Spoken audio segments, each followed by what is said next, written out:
Next, we're going to talk about walking into a business for the first time. Whether you have already cold called and set an appointment for yourself, or whether you are just walking into businesses cold turkey, I'm going to tell you a few lines and a few things that you can use when you walk into a business. First of all, let me clarify, because I get asked this question a lot. When I started my credit card processing business, the way I started it was by walking into businesses cold turkey. I did not use cold calling when I started my business, and there's a couple reasons why. First of all, I find that my own personal strengths and abilities are better used face-to-face than over the phone. I don't enjoy telemarketing. I actually hate it as a general rule. And so I did not want to use that in my own business model for obvious reasons. Now, the other reason I liked it was because I really wanted to saturate my own market.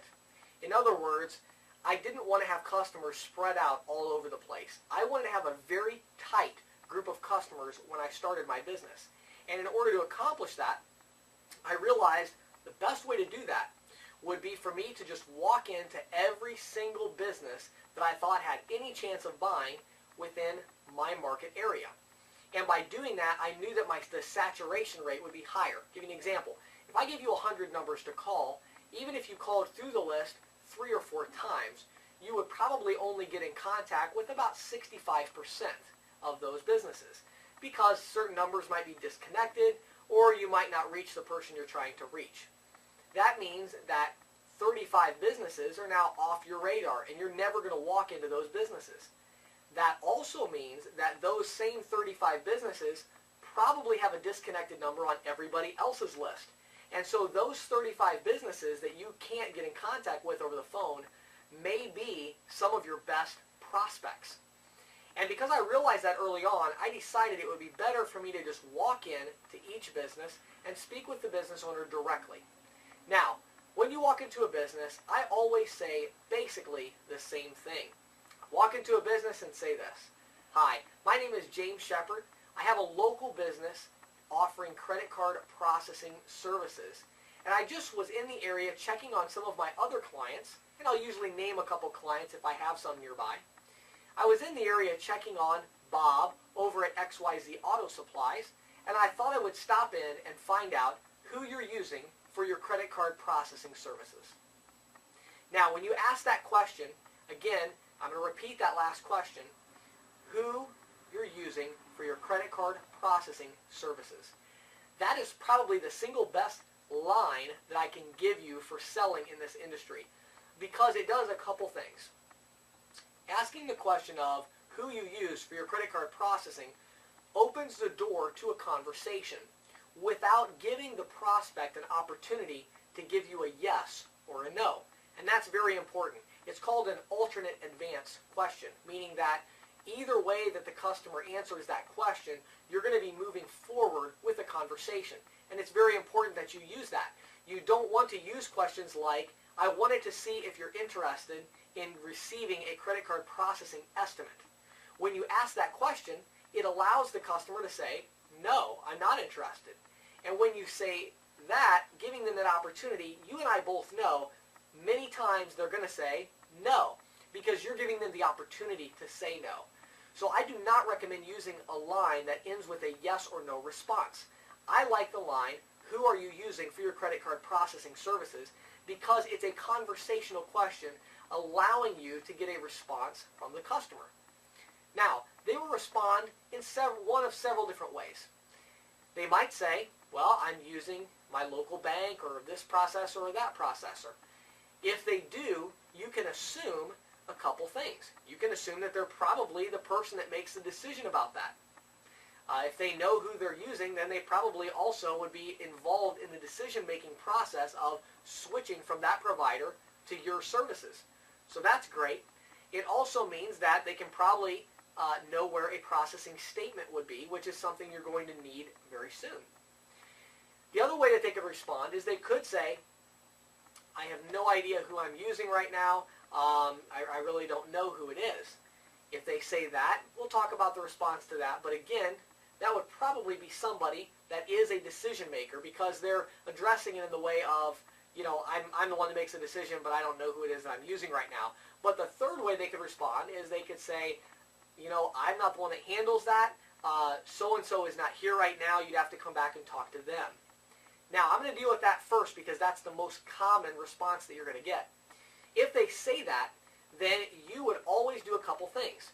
You want to first of all write down the name of that person, and then you'd want to ask, okay, great, what is the best time for me to come back and see Bob or Susie or whoever? When you get those two pieces of information, thank the person for their time, and then leave. Do not leave information with them. Do not spend a lot of time talking with them. You actually do not want your visit to be memorable at all.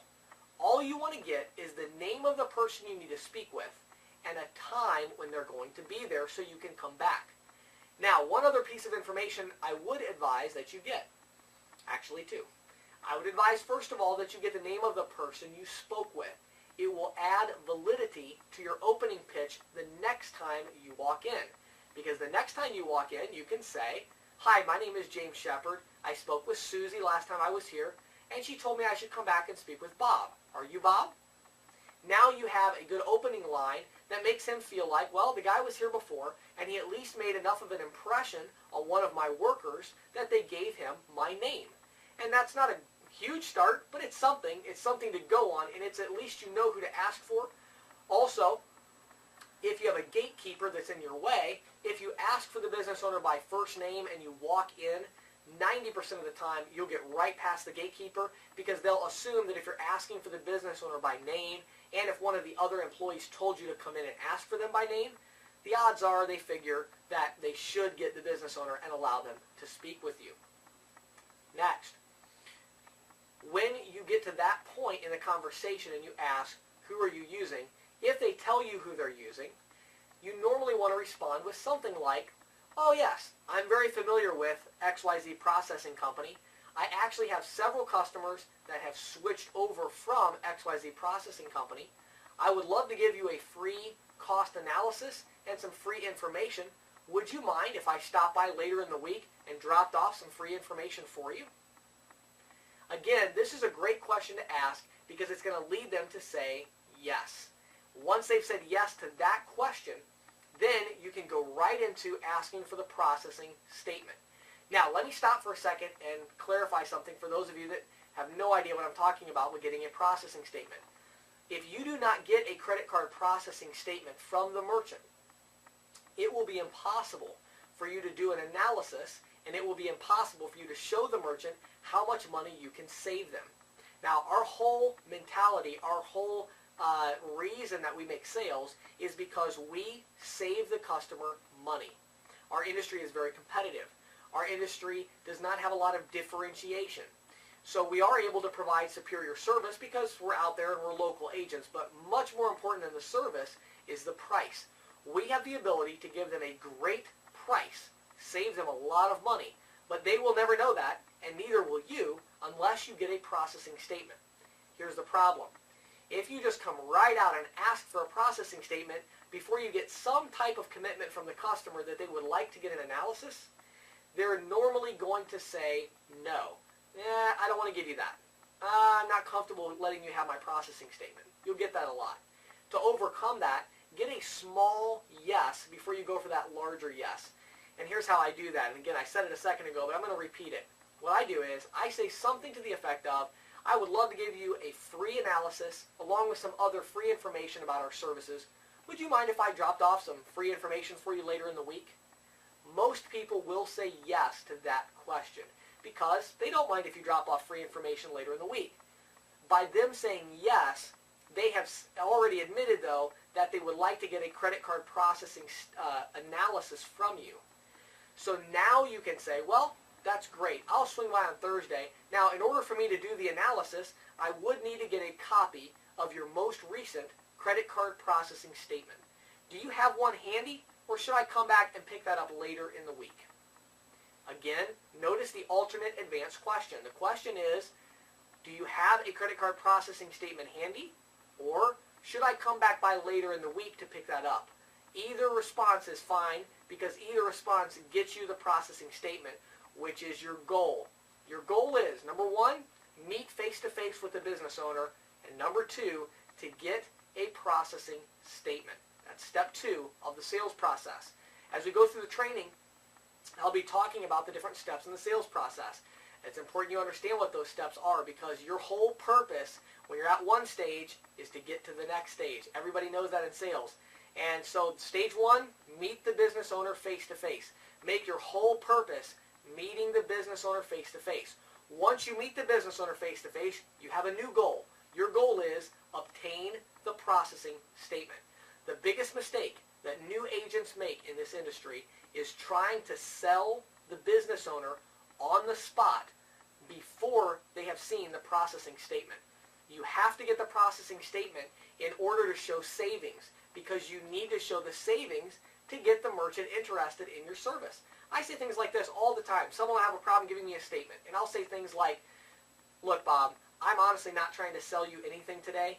I don't even know if I can offer you a good deal. You might already be getting an unbeatable deal. I have no idea. All I'd like to do, Bob, I'm a local business owner just like you, and I would love to provide you with a free cost analysis so that we would both know if this is even worth our time and if I can save you money. I'm sure you wouldn't mind if I just provided you with a free cost analysis, would you? Statements like that show the merchant that you're not trying to close them right now, because you really have no idea what their needs are. You have no idea what their processing volume is. You don't really know anything about their credit card processing needs at this stage. So you need to get the credit card processing